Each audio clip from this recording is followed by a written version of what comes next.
It truly is an honor to be with so many passionate chefs and writers and ecologists and seed savers and farmers.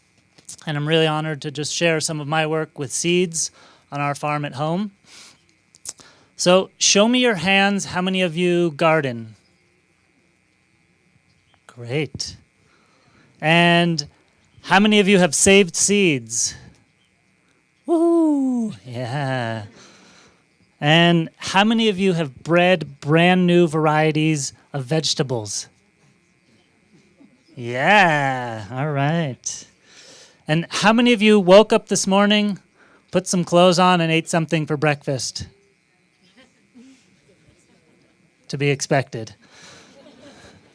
Know that every time you save a seed, you've increased the potential for a rich, diverse agricultural legacy for future generations. And even if you never sow a seed, all of your choices, the clothes you eat, the food, or the clothes you wear, the food you eat, the food you prepare for others, influences our potential for future economics, how it impacts our environment, how it impacts our culture, and how it will impact the health for future generations to come. Up north, we expect to have tomatoes year-round, always available. So seed breeders have developed tomatoes that can ship long distances, they can store well, all at the sacrifice of nutrition, flavor, and of course, the environment. Conversely, consumer demand for organic produce has really skyrocketed in the last decade. And what that's led to is that breeders are paying attention to farmers' needs. They need seeds that can perform better in organic conditions. So the breeders are working to improve seed varieties, all at a benefit to human health and the ecosystem and the food that we eat. Plant breeders around the world are paying attention to all of our choices, to the money we spend, and are developing varieties to reflect those choices. You matter, we all matter, our choices matter. We all feed the future of our families 3 times a day. Seeds are the foundation of everything. They're the food we eat, the clothing we wear, indeed, civilization as we know it. But what is a seed?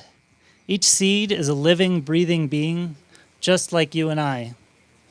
And just as each of us have ancestors and may become ancestors for others, so too each seed has countless ancestors. If we care enough to save and share them, each seed may become countless ancestors for future generations. And each of us has a family story. Each seed has its own story. They tell the story of their entire life history, millions of years in the making. A few seeds in a single human generation will travel the globe, but most seeds stay in their own ecosystem within their own microclimate, becoming profoundly adapted to that place over time, year after year. The selection pressures of the environment with temperature and climate and predation, nutrient levels, all of this impacts how they evolve and slowly become home in a place. Agricultural seed tells a different story. It's one of human relationship. Historically, these seeds adapted to people and place, spreading first on our backs, then by burro, then by camel, and then by boat. Local cuisine and food founded on these localized seeds, and as the seeds traveled, our food evolved, our cuisine changed as they crossed oceans and new cultivars were brought to new lands. Our crops blended into an ever richer diversity of food. Somewhere I have it. Look close. So this bean, this is a Haudenosaunee skunk bean. It's been grown in my valley in New York for 1,000 years. It remains still on our farm one of the most delicious and productive dry beans that we have. 1,000 bean generations, year after year, slowly adapting as the climates changed, as the soils changed, as our people's traditions changed, as our foodways changed. And yet we still have it today to feed ourselves and to feed future generations. This bean has become profoundly adapted to our place in our valley.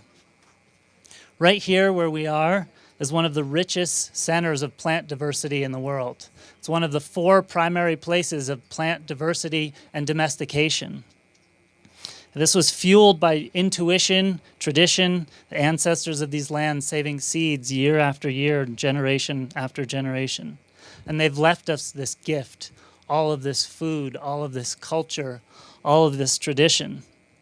The ancient roots of maize and squash and beans and chilies and tomatoes and tomatillos were formed here in Mexico and Mesoamerica, as well as avocado and agave and potatoes, strawberries, and of course cotton. 4,000 years ago, our hunter-gatherer ancestors harvested seed from the ancestral corn teosinte, a grass that, at least in my home, we would have just mowed if we had seen it. And then one day, instead of actually ignoring that seed or that plant and walking by it, they collected some of those seeds and they saved them. And maybe they chose them because they were the largest, maybe because they were the sweetest. Maybe the plants, had some visual appeal that attracted somebody to them. But those seeds were saved, they were shared, they were used for food and ceremony, and then they were passed on from generation to generation. Until today, when you look at the diversity of what we have in corn, we have flint corn and dent corn and dry corn and popcorn. And now the seed has been shared not only throughout the Americas, but all over the globe. This immense diversity shared worldwide. If I had asked those original savers of teosinte if they thought that their actions would feed 7 billion people today and that seed would be planted on all of the continents across the globe except Antarctica, none of them would have raised their hands. Just like very few of us were raising our hands as plant breeders. We're rarely taught that our daily actions will impact the future generation. And even more so are we rarely taught that our actions impact 100 generations beyond. And this has led us to a systematic global crisis in how our seeds are saved, shared, owned, and grown. And it has a direct impact on the traditions that define our culture and how we eat. Over the last 10,000 years, seeds were saved, shared, traded, and passed down through generations. Each seed generation adapting to local conditions from the last. But today, 5 corporations control 60% of the entire global seed supply. Treating seeds as another commodity. Genetic patenting, hybridization, and genetic engineering has turned seeds into a non-renewable seed resource for farmers who can often no longer save them. As this consolidation and commodification of seeds has happened, in the last 100 years, we've lost 75% of the entire domesticated crops that we had on the planet. Gone. Extinct. Imagine no more blue whales or your favorite green corn. No more resplendent quetzals or chilies you learned to prepare with your grandmother. These are all equally as endangered. As crop diversity and their genetic encyclopedias of encoded resilience diminishes, so too our species, our crops, our taste. Future generations lose the capacity to adapt to pests, disease, flood, drought, nutritional needs, and unidentified needs that we're not so sure what we need our plants to do for us. And of course, a changing climate. This spring, a friend of mine, Dan Wiswa, who's a seed farmer in Montreal, Canada, sent me a picture of his farm crew paddling a canoe into their greenhouse. It was their 3rd 100-year flood in the last 5 years. And we were talking about what can he do? Does he need to move his farm? Does he need to think about how to interact with the rivers and change water flow? And to him, it was obvious it was just another opportunity to think about how he works with his seeds. He needs to think about, perhaps because as these floods become more and more persistent and more regular, he may not be able to plant as early where he lives and where he farms. So he's going to have to plant a little bit later after the potential for spring floods. And so for his seeds, that means he needs seeds that can emerge even quicker, that need to mature in an even shorter period of time. And I believe that he's well suited to do this work and this life's work, but I also think that all of us are well suited to do this life's work. We've interacted as humanity with seeds for 10,000 years, and there are pockets around the globe that still know these traditions and these ways, and there are those of us that are relearning it, myself, and learning how to interact with seeds so that we understand how to ensure that we have food today and food in the future. Several years ago, I was sharing my despair about our loss of seed diversity and climate change and corporate control and all these issues with seeds, and kind of feeling a little bit lost with a mentor and seedsman, Bill McDorman. And he smiled at me and reminded me that although we've lost so much potential in our genetic diversity and in our seeds, that in a handful of seeds, each seed has infinite potential to adapt and infinite potential to replicate. And they're abundant and they're everywhere. So let's break that down. Number one, each seed is infinitely replicable. So this bean, when I plant this bean in the spring on our farm, by the time we harvest it in the fall, it's a pole bean, we'll have hundreds of seeds. And when we plant lettuce crops for seed, one lettuce plant will produce thousands of seeds. And something like amaranth, one single seed that grows an amaranth plant will produce tens of thousands of seeds. So if you can take one seed and produce 10,000 seeds and replant those 10,000 seeds, and each one produces another 10,000 seeds, I'm no mathematician, but I hope you're hungry and I hope you have friends, because in each seed and handful of seed, there's just so much potential. Number two, each seed is incredibly adaptable. Adaptability, this is where there's life, including resilient plants in every ecosystem on Earth. Each of our cultivated varieties come from wild species domesticated by our ancestors. And our imagination is where the limit is right now. Purple carrots, heatless habaneros, of course. Tomatoes that ship across the continent. If that's what you really want, our genetic diversity that we have inherited has the elasticity to adapt in countless ways. On my farm at home in New York, we're interested in selecting for flavor and productivity in an organic system. Often we're looking for early maturing fruits because we have a short growing season, and also there's certain diseases that we're looking for natural disease resistance because we have hot, humid summers. And again, it's really our imagination of how do we want to interact with our crops and our plants, and what can unfold and what can they tell us and what can they share with us. And third, seeds are everywhere. We live on the greenest planet I've ever been to. Our cultivated crops were domesticated from wild ancestors whom still surround us. And if we were to lose these agricultural crops, look around us. Flavors, textures, and adaptability everywhere we look. But we need to conserve our wild spaces and our wild species. As we speak, plant breeders are incorporating these wild species traits into domesticated varieties. And some companies, like Monsanto being one, are patenting those traits from wild plants to restrict others from having access to those traits. And to our detriment, as they limit this total genetic diversity, these multinational companies demonstrate the deep understanding of the power and potential of wild species diversity. We must do this work both joyfully and out of necessity. And we must do this work together. We do well to cultivate this diversity at all levels, not just genetic, economic diversity, ecological diversity, and social diversity. Weaving together this is perhaps the hardest work, but most important of our generation. For 20 years, I've worked towards this end in agriculture in both field and education. On my farm, we're focused on developing regionally adapted seeds for our climate in the northeastern United States.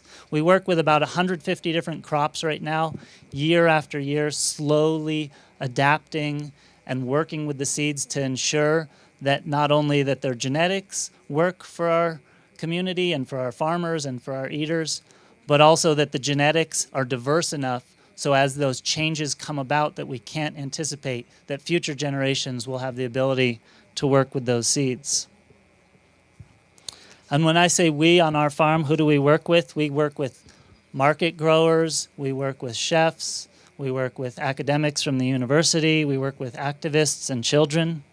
Together, we're saving and creating genetically diverse seeds so that we can allow future generations to make choices for themselves. One of the growers we work with is Nathaniel Thompson, and he produces about 1,000 kilos a week of salad mix on his farm, 9 months out of the year. He plants millions of seeds every season. He's intimately aware of the varieties that are available to him and the production system and his soils.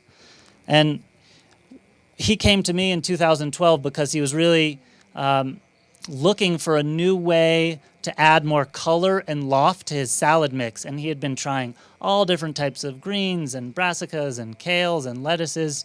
And the closest thing he could find was a red Russian kale. But it still wasn't serving his needs because it wasn't cold hardy enough for him to be able to produce consistently out of those 9 months. It didn't exactly have the color pigments that he wanted to really pop out. And although some of the plants had a curly leaf, not all of the plants consistently produced that curl and frill that added that loft and texture to his salad mix. So when he approached me, between us, we just devised a plan. How does he use his resources that he's already skilled and set up to do on his farm? And then how can I complement his work based on his needs that doesn't add a tremendous amount of work or extra labor for me so we could do this collaboratively? So that first year we planted about 40,000 kale plants in the late summer, early fall, because the first thing we wanted to work on was the climate and how well the plants could handle the stress of the thaw, freeze in the fall, as well as a really deep freeze in the winter. So we were intentionally planting tens of thousands of plants to essentially see how many of them would survive. And then we can start moving those plants forward. So in that first year, we actually had a fairly mild winter, and about 10,000 plants survived out of that initial 40,000 plants. And then what we did is we went into the field and thought about these other traits that Nathaniel that was important to him.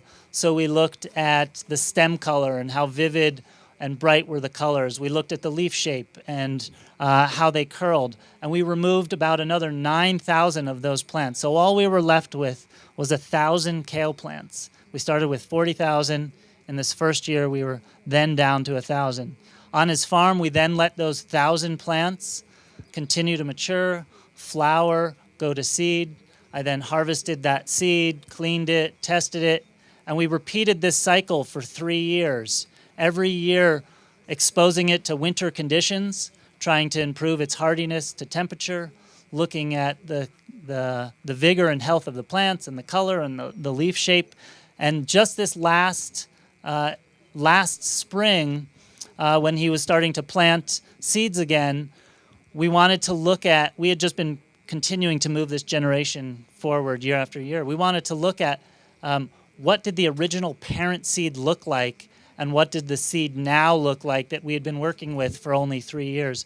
And we were completely blown away. We had just been working with this seed, and so we hadn't fully recognized all of the changes we were making because we were still so focused on improving. But when we planted it next to that original parent seed from the 3 years prior, all of those traits that we were looking to, anybody could see the color, the shape, the vigor of the seeds we had been working on. And what was astounding about it is neither of us felt like there was a lot of effort or work put into this type of project. It was really just about our intention of where we wanted to go together and where we wanted to go with the seeds. And we were fortunate enough to have the elasticity and the diversity within the seeds to allow us to reach that together. And I work with about a dozen farmers in this way, where we help them evaluate what are their needs with their seeds, with their market, with their soils, and then how do we collaborate together using their expertise and understanding of their crops and what the market needs. And then my understanding of how can we breed that new variety, how can we select that, how can we accomplish this together. And the way that this kind of works out economically for us is that seed, the primary focus of that seed is for that farm. It's highly suited to their soils, their production system, their markets. But then my company, Fruition Seeds, takes the excess seed. When we produce kale seed, I'm not sure in kilos, but in pounds, we may produce 150 pounds of seed in a year. Nathaniel's farm only needs about a third of that. So then I have the remaining seed that I can distribute to other farmers, to other home gardeners, and distribute a seed that has been localized and adapted for specific conditions in our home.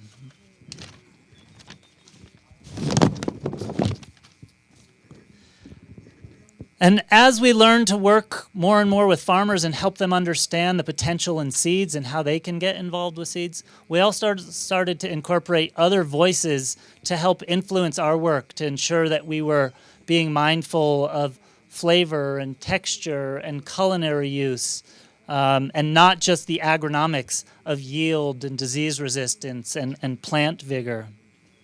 And I've been really fortunate that I was introduced both to Chef Dan Barber and Dr. Michael Mazurek, and we've been collaborating now for about 4 years. And Chef Dan Barber, for those of you who don't know him, is the chef and founder at Blue Hill Restaurant in New York, and he's been on the leading edge of seed and variety development and celebrating genetic diversity, working with plant breeders and new cultivars. And Dr. Michael Mazurek is one of the few remaining public plant breeders in the United States that's focused on creating varieties for the commons, for public good rather than just private interest. He's an organic plant breeder and a geneticist at the University of Cornell. And one of the first projects that we took on together was working with another local farm, Zaid of Norwich Meadow, who serves a lot of New York City chefs as well as the markets in New York. So he's growing food for a lot of people. And he had become really close with a type of summer squash, a Lebanese Kuza-style summer squash that grew really well on his farm. He had developed really significant markets for the chefs and families that he fed. This was an in-demand crop. And then the seed company, this was an F1 hybrid, which means nobody could ever save that seed and it would grow true to type. So every year you had to go back to the seed company that offered that seed. So Zaid was never able to save that seed. Every year he'd be buying it again. And he found out early in the season that that seed was going to be discontinued by a seed company. And this happens, by the way, all the time. Seed companies are continuing to add new things, drop things. And as growers, if you become dependent on a variety and it gets dropped, all of a sudden you lose your capacity to serve the markets that you've built your farm around. And so Zaid was really frustrated and was able to buy the remaining seeds on the market and came to both Michael and I and said, I'm about to lose this crop and there is no replacement. I've tried hundreds of other types of squash and none of them grow right, none of them taste right, none of them look right. And how can we do this work together? So Michael devised a breeding program for Zaid and I to collaborate on, where Zaid would grow the crops on his farm so he could evaluate plant health and fruit qualities, and he could take them to the market and see how it was being received in the marketplace. And we would grow it on my farm so we could do all of the breeding work and the selection work based on how Zaid perceived it. And then we added a third partner, which is when we started to work with Dan much closer, because Dan was one of the chefs that Zaid was serving, and we knew that Dan had a unique perspective of how he wanted to prepare the squash in the kitchen and how he wanted to perform under different types of culinary applications. And what was really unique when we started working with Dan was it was the first time in our breeding program that we had somebody that was committed to purchasing the surplus from our breeding projects. Typically, when a company is breeding a new variety, it may take 5 years, it may take 10 years, and every generation they go through, none of that food is marketable. It all just goes into the research and development costs. So as a breeder, you can't recoup your costs until you have a marketable seed, which could be a decade later. And Dan said, no, this work is important. I understand what you're doing, why we need to do it. I'll commit to buying the produce throughout your breeding cycle. If they don't look the same, if they're different colors, even if the taste and texture is different, that's okay. We'll bring it into the kitchen. We'll find a way to work with it so you can do your work. And that made a huge difference in allowing us as really small growers with a very small footprint and small focus to be emboldened to do this type of work and do this work more and find other partners and collaborators. And one of the most surprising pieces when we started working with Dan is there's also, not only is there waste in produce, there was waste in seed. Every generation when we move a seed crop forward, there's typically tens of thousands, if not hundreds of thousands of excess seed. But we only need 50 seeds, 500 seeds. So in the first year in this squash project, we were left with pails and pails and pails of squash seed, not sure what to do with it. And we ended up collaborating with a local seed oil press where they roasted and pressed the seeds for us. And then we were able to give that oil to Blue Hill, and it became another point for Dan and his chefs to work with in the restaurant, and for us in our breeding program became another source of revenue to extend our work. Da, da, da, da, da.